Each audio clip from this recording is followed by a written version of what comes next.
ஒரு தனி ருசி வைகையில் பிடிச்ச ஐர மீன் குழம்புக்கு ஒரு தனி ருசி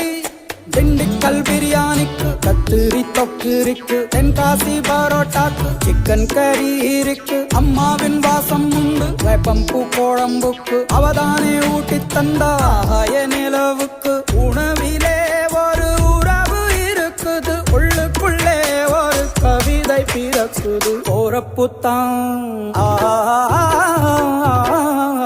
அத நினைச்சுத்தான் இந்த போறப்புத்தான் நல்லா ருசிச்சு சாப்பிட கிடைச்சது.